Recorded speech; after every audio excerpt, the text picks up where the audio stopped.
Hi, my name is Tracey Cook and welcome to the Victim to Victory podcast series.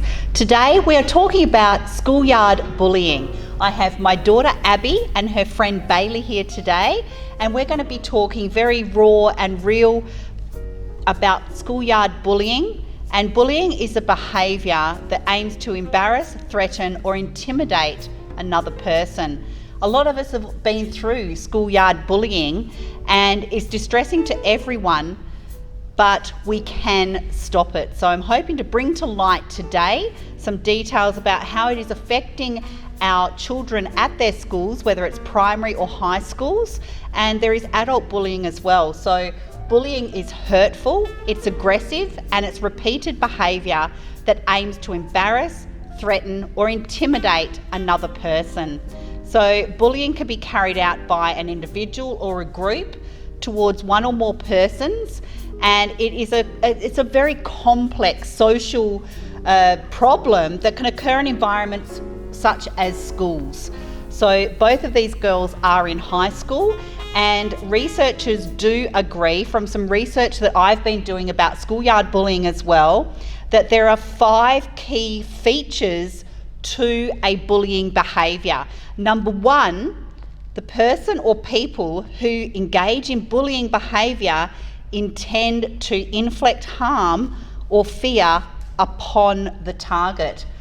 Abby, do you know people in your school that are bullying or have bullying behaviours like point number 1 here?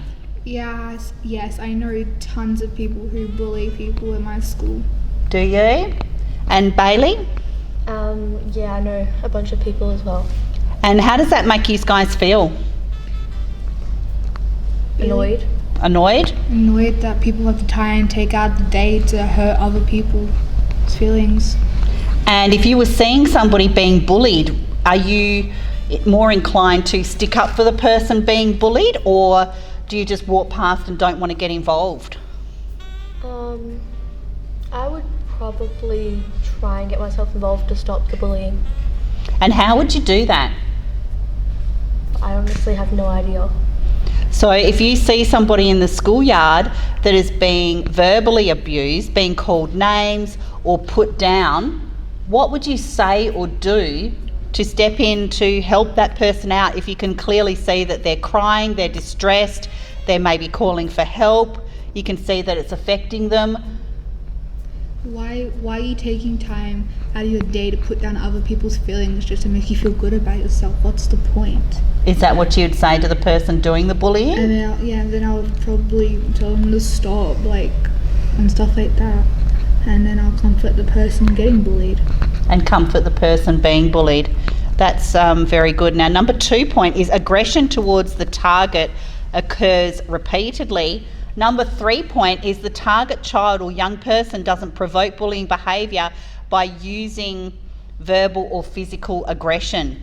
So can you share a story of where you have been bullied at school? What happened? What was said? How did it make you feel? And where did you get help, if you got help?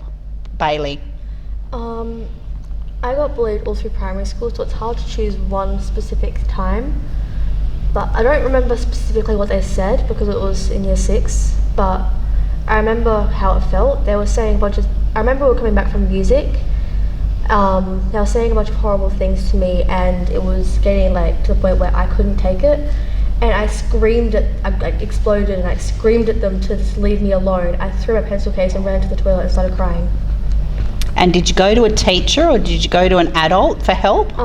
My teacher saw the end of it, where they started calling me names and stuff like that. And then when I ran, and she got one of the more kind people in the class who helps everyone to come and try and help me calm down.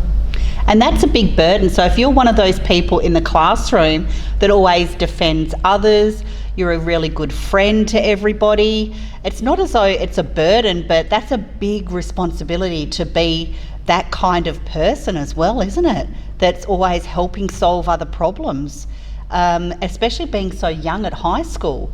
Abbey, can you share an experience where you've been bullied at school and how's it affected you? And obviously Bailey, with yours, it stayed with you, it still affects you, doesn't it? Yeah. the hurt goes on for years, doesn't it? Yeah. Abby, what's a bullying experience you'd like to share today? Well, I have one, and it happened like last year, year 8. Last year. It was by this person that I don't even know what I did to them, but they would remind me every day that I'm not worth it. They'll bully me, and then some days they'll tell me to kill myself, and that really got to me. So I screamed at them, and I got mad. But then I went to see I think it's the deputy prince, I don't know, that the person who takes care of it all. And then they offered me good places to get my, what do you call it? Counselling. Counselling, yeah, and that's where I'm going to cope with it. So we are going to be taking you to counselling, Abby, because I think it's really important, especially as parents, that your teenagers and primary school kids can come to you and you're approachable, that they can actually have open communication with you if they're struggling at school, if they're being bullied at school, if they're being told that, oh, go kill yourself.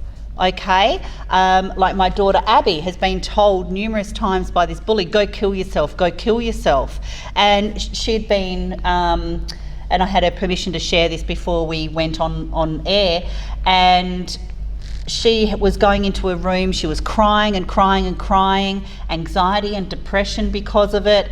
And as parents, we obviously love and care for our children, and we have a social responsibility and a responsibility to the community, and most importantly a responsibility to our daughters or sons to go and get that help as well. So being in communication with the school, being in communication with counsellors and therapists, and I really applaud Abby for coming forward, and as a parent I applaud myself as well for being open and approachable, that she could come to me and say, Mum, I'm struggling, this person keeps telling me to kill myself.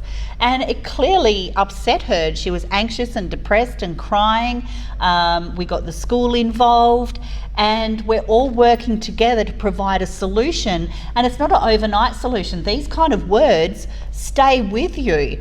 And just at the point where Abby started getting better, it started again and she went backwards. And thank you very much for letting me share that experience, because we haven't started counselling yet. We start that at the end of the month. But how is that affecting you now? How is knowing that you're going to be going to counselling for bullying because people have been telling you to kill yourself? I'm going through my anxiety and all that, and I hope I get better and just get actual help. That's it. And do you think counselling is something that a lot of your friends do because of bullying at school? What do you mean by what most of my friends do? Do some of the other kids at school have counselling or therapy or see somebody about the bullying, or do you think it's something in the schoolyard that you don't tell your parents and you just keep it to yourself? What do you girls think? Might be a bit of both, depending on if the person's open or not. Yeah, I'm not really sure. It depends on their relationship with their parents, most likely. Yeah, so it depends on the relationship with their parents, because bullying tends to occur in familiar social groups as well. That's one of the points, and we'll share the link to Beyond Blue, because I think this is a really, really important topic. And number 5 tip was, the person engaging in the bullying behaviour is usually more powerful, either in reality or perception, than the person they're targeting. The power may be, for example, social, physical or age related. So, can you girls tell me what your definition of bullying is? Abby? Can Bailey go first? Bailey? Recurring hateful comments or actions toward a person. Exactly. And you can identify that. So you girls are 13 and 14, right? So you girls can identify when someone's a bully, or if somebody's just made a passing comment that isn't relevant, and you know that it's a passing comment. But if you're being picked on constantly, then that is a form of bullying, isn't it? And Abby, how would you define bullying? The way Bailey did. The way Bailey did. Stuff, okay. Or actions, yeah. So let me tell you what Bullying isn't. Bullying isn't behaviours that don't constitute bullying, okay? These are the behaviours that don't constitute bullying. Mutual arguments and disagreements where there's no power imbalance. What bullying isn't is not liking someone or a single act of social rejection. One single act of social rejection. Now let me use an example. You're in the school playground, somebody picks up a basketball, some people are playing basketball. On the one occasion that you go up and say, can I join in? And they say no, okay? That is not a form of bullying. That's just, you're not being included. One-off acts of meanness and nastiness, and isolated incidents of aggression, intimidation or violence. To effectively respond to bullying at a whole school level, it's important that the staff at your school, have an agreed definition that's understood and applied consistently. And you know what, girls? I think that schoolyard bullying in my day hasn't really changed from what you guys tell me about schoolyard bullying today. What has changed is bullying has moved to a social space, on your Twitter, on your Instagram, on your Snapchat, on your Facebook. So it's cyberbullying. Do they teach you about cyberbullying at school? They do, but it's like sort of just like one, like they do, but it's not like Not a that big much. thing. Not a big thing. Yeah. Would you see cyberbullying as a form of bullying? Would you see it as that? I experienced it, and it makes you feel the exact same way Yeah. as bullying. But some people do cyberbullying because they're too scared to say it to the actual person's face. They feel more confident online. So what you're saying is more people feel more confident online to bully somebody than face to face. Yeah. And do you think that's right? No. Definitely not right. So if somebody was to cyberbully you on Facebook or Instagram or something like that, what would you do? Well, when it first happened, I showed my mum, and she commented back on their comments saying how what they said wasn't right, and then once she had noticed that they would have seen it, she blocked them. Yeah. 'Cause- So sometimes it's not worth getting in the argument, is it? No. Sometimes do you think if someone's bullying you and they could be using hurtful words like go kill yourself or you're ugly, it could be repetitive because that's what bullying is. They could be sharing with other people, maybe sharing a picture of you and saying, oh, this person sucks, stuff like that. Okay, so that's all a form of cyberbullying. Do you girls think, now what's your opinion, because I really want to see what you teenagers think about this bullying thing, when it's on social media, do you feel like you want to get on there and be a keyboard warrior as well and defend yourself, or do you just think block and not give them another thought, not let them use any bullying power over you? What are your thoughts? If it's toward me, I will normally just tell them what they said isn't right and then try and ignore it. But if it's toward one of my friends, I'll get overprotective and I'll start trying to defend my friend, because normally my friends would start crying and getting emotional over it. But is it worth the argument? That's what I want to ask you girls. Is it worth the argument? Or is it better just to go, you're an idiot, you're a bully, I'm not going to give you my valuable time, because it doesn't matter how much you argue with them, does it? They're still going to be the same. So you just block them and release them. I put them in their place. Do you put them in their place? She does. I yell at them. Not literally, she just messages a lot. I message them like a really long paragraph saying, what of the words or actions you did to this person made them kill themselves? How bad would you feel because you made someone kill themselves because of what you said?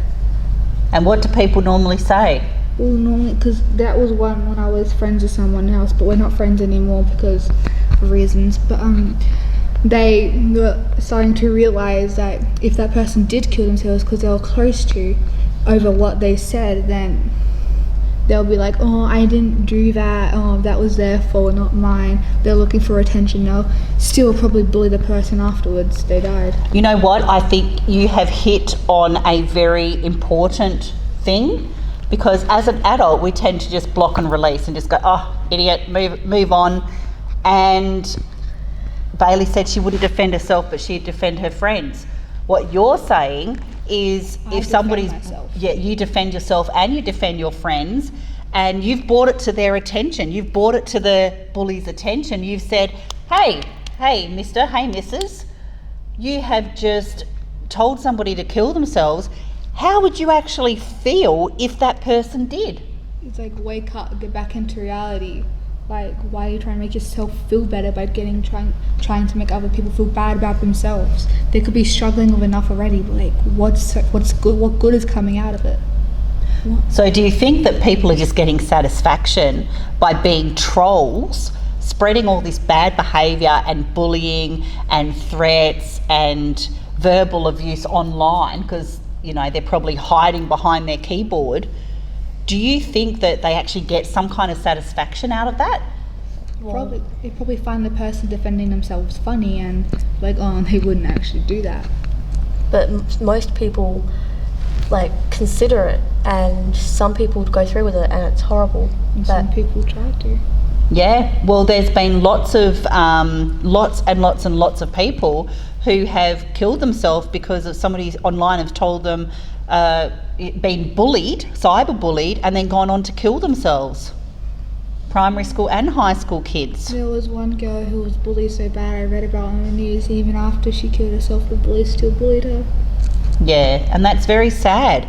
So when do you know it is enough, and when do you know that trying to defend that person who's being bullied, or when do you know when to actually step away from that conversation and say, this conversation isn't going anywhere, this person doesn't care if that person kills themselves or harms themselves or has mental health issues, because we never know what somebody else is dealing with out in the world, do we? We never ever know. You know, you could be talking to somebody and they could have mental health issues, for example, and that one cyberbully gets on there and goes, go kill yourself, you're worthless, and that could just be enough to tip them over the edge, and they don't care. They're typing it as though they don't care, aren't they? At my old school, there was this one kid who had autism. I'm not naming him, but everyone knew it and they still bullied him for it, and it was horrible. He would go around crying, and I was one of the very few people that he depended on to calm down. And good for you, Bailey. You should be very proud of yourself for that, because I think we all have to take a stand. We all have to stick up for the underdog. We never ever know what people are dealing with. And sometimes we don't feel like stepping in. Sometimes we don't like to use our voice. Sometimes we don't want to find that inner courage and stand up for someone, because then we think that the attack will be targeted on us because we stood up for someone else. But more than ever in today's world, we need to stand up and say, this is wrong. We're not going to tolerate it. What you're doing is bad. You need to go and get some help because you're a bully, and then tell the appropriate people, whether that be a teacher, a parent, a sister, a brother, an auntie, an uncle. If you're in church, it could be your pastor or minister. Go and see a counsellor. Okay, but if you're a teenager, would you advise going to your parents if you can? If you have a close enough relationship with your parents, I would say go to your parents, because normally they do help. But I do understand that some people don't have that relationship and they can't. And if not, when they go to someone you trust. Yes. Like a good friend. Or a family member. Okay. Or even your dog.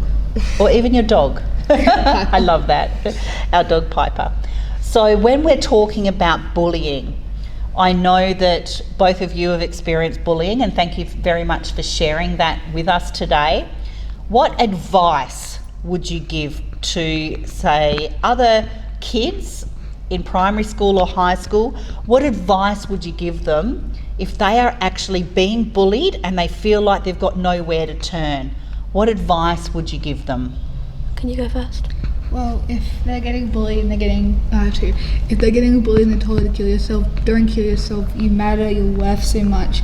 You're perfect. Don't listen to them. You have a life. You're put here for a reason. Your mum spent 9 months making you. Don't. You've made it this far. I'm proud of you. Okay. I don't even know you, but I'm proud of you. You're doing great. Keep going. And secondly, what was the question again? I forgot. What's the message? What's the advice? Don't listen to them. They're probably just jealous of how amazing you are. And they just want to feel good about themselves by trying to. But don't listen to them. Don't listen to them. They're idiots. But that's easier said than done for some people, especially if they're struggling in a few other areas. That's easier said than done. We all want to say, don't listen to them, ignore them, move on. I know they're really good words that a lot of us parents say, oh, don't listen to them, just ignore them and move on, because that's what we do as adults. One thing, how can you ignore it when it's already been said? What advice would you give, Bailey? Definitely either talk to someone you really trust about it, because talking can sometimes help get out some emotions. And even just letting your emotions out and crying helps, because that lets your emotions out and you're able to then calm yourself down and you've cried about it. And I always used to just go home and cry, and after that I was able to calm down, talk to my mum, and I was fine. Now, are there teenage crisis care numbers and things like that? Would you know what they are? And we'll pop the link in here for any teenagers or children that are experiencing any kind of crisis, any kind of bullying, any kind of hardships. She knows them. There's a lifeline number, 131114. It's open 24 hours. Great. So if you haven't got a parent that you can talk to, you can ring Lifeline and you can be anonymous. Yes. Yes, Abby, what would you like to say? Just don't bottle up your emotions. It makes things worse. And not being okay is okay. Crying is okay. That's why I said cry, because it helps you not bottle up your emotions. Because when you bottle them up, they get stronger. Or anything not okay is bottling up your emotions. Just try and let it out somehow. Just don't hurt yourself, because if you do, you'll probably get addicted to it and keep on going. That's right. Another way is, even if you are the type of person who gets angry at those sorts of things, punch a pillow. And what would you say to the bullies? What would you say to the bullies? I strongly Look at the camera and tell the bullies straight. What do you think of them? What harm are they doing? Can I say hate? Yes, you can. I hate you. And hate's a powerful word. But what message do you want to tell the bullies? Why are you making people feel bad about themselves to make you feel so good about yourself? What's the point? What if you're just sitting there behind a screen telling someone to kill themselves, and a day later you find out they have? And then you're probably going to act the victim in that situation. Why? What good's going to come out of it? Why would you? Bailey, what would you tell a bully? I think what you're doing is disgusting, and you should think about how you would feel if you felt pressured in that situation and having those things said to you. And think about if you already had horrible things going on at home and you were already depressed and someone's just going along telling you to kill yourself. How would you feel? Because that's some people's situations. And how would you feel if they actually did go and kill themselves? Exactly. I would really like to thank you girls for your time today. You've been very brave for sharing what you've been through in schoolyard bullying. Thank you, Abby. Thank you, Bailey. I really appreciate your time and I really appreciate your honesty, and I know a lot of teenagers will connect with you, and I know that you have probably given hope and made a lot of teenagers not feel alone. And we will actually post some links to Lifeline and Beyond Blue.